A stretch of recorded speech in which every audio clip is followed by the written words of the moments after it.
Alright guys, what's going on? Welcome in. So in this one, I wanted to really talk about a couple of the key takeaways from the Jets OTA process so far. I get it, I know it's only been a couple days here in Phase 3, but to me at least, there's some interesting things to talk about, okay? Interesting points that I do feel like is relevant for the New York Jets moving forward. The first is Zach Wilson. Okay, according to Robert Saleh, he looks way more comfortable out there this go round compared to last year, and that's understandable, right? Going into year two, and obviously that first season, you're a rookie, right? You're a rookie quarterback with a brand new rookie coaching staff. Of course, you're not going to be as polished as you are today. Okay, so that's great right off the bat. Number two, he looks physically bigger. Okay, and that's something that we've heard a lot about over the past couple of days, really week and a half, that Wilson has actually went out and added some weight to the frame. And I can't speak for everybody, but for me, when I was watching Wilson last year, at times he definitely looked small. And at the end of the day, Wilson is a mobile guy, and he was hit a lot last season.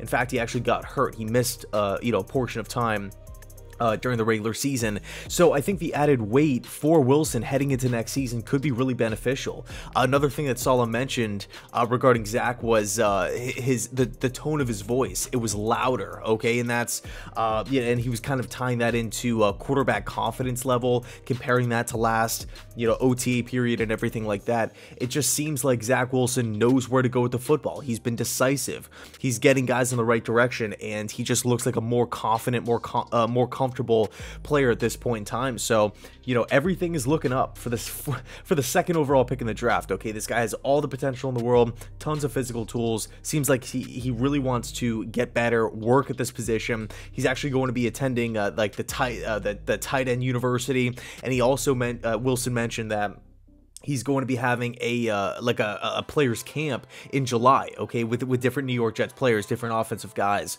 So everything with Zach Wilson, again, seems like it's going in the right direction, and I cannot wait to see how it all translates on the football field. The second key takeaway for me after watching Saleh's interview and numerous player interviews here, it seems like there's a bigger emphasis on the mental side of things as opposed to last year, where it was arguably more physical. They were putting the young guys out there, really trying to let them grow on the fly, throwing them to the wolves, and just watching these young players play.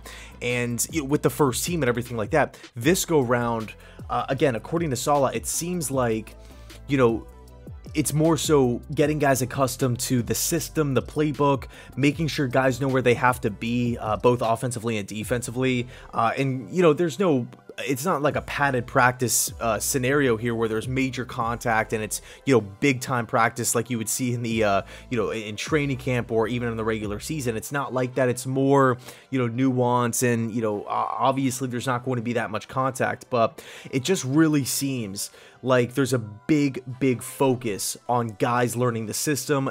The younger players, Dyson Gardner, Garrett Wilson, they're going to ease them into it, as opposed to, again, last year where it was just all hands on deck. All the rookies, all the young players are going to be getting significant playing time with the #1 team. Okay, so big focus on the mental side of it.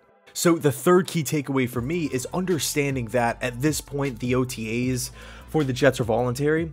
And to see this big of a turnout, okay, there's a lot of players here, and I think it says something about, really, I mean, it's beneficial in multiple fronts here, okay. Number one, it shows that the Jets coaching staff is really building a culture. Number two, guys want to work.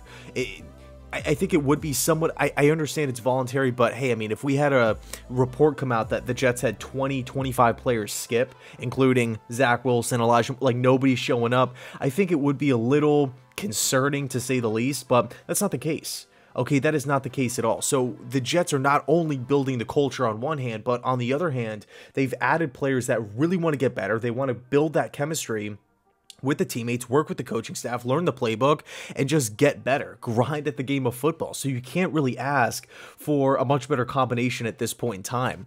You do take a look at the absences, though. A couple of hurt players, and that's okay, right? Carl Lawson still rehabbing. He's not attending. Same with George Fant. Understandable.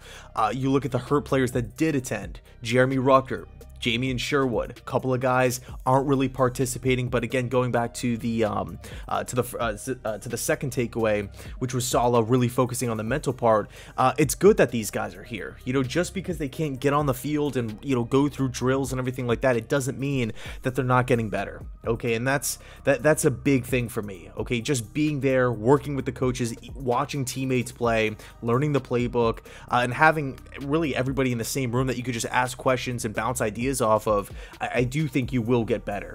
A couple of other players that didn't attend, Mekhi Becton because he just had his kid, which to me is completely understandable, and Sheldon Rankins. Now, the fourth key takeaway here is that Sauce Gardner has looked as advertised. Okay, physical, big, imposing, can keep up with wide receivers, has flashed a couple times in these watered down practices.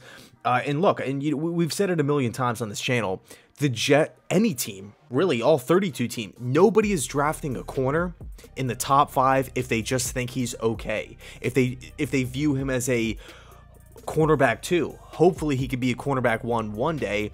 You're not drafting a corner like that. Okay, I believe Sauce Gardner has very, very high expectations from this Jets organization. I'm not saying that I'm expecting him to be a top 3, top 5 guy year 1. And plus, we do look at the trend of successful NFL corners having immediate success, really becoming a top 5, top 10 guy year 1. It's minuscule. You know, think about the really, really good corners out there. How long did it take them to really burst out onto the scene? For most of these guys, you can say, oh yeah, they were solid year 1, but year 2, year 3, that's when they took that massive jump to becoming one of the elite in the NFL. Okay, so Sauce Gardner, all the potential in the world, much like Zach Wilson, all of the physical traits as well. And yeah, it's great to see, you know, the 4th overall pick, a guy that Joe Douglas, this front office, this coaching staff invested a ton in, really looking, you know, like he belongs. Okay, so I'll leave it there. Let me know your thoughts down below in the comment section. What are some of your key takeaways so far?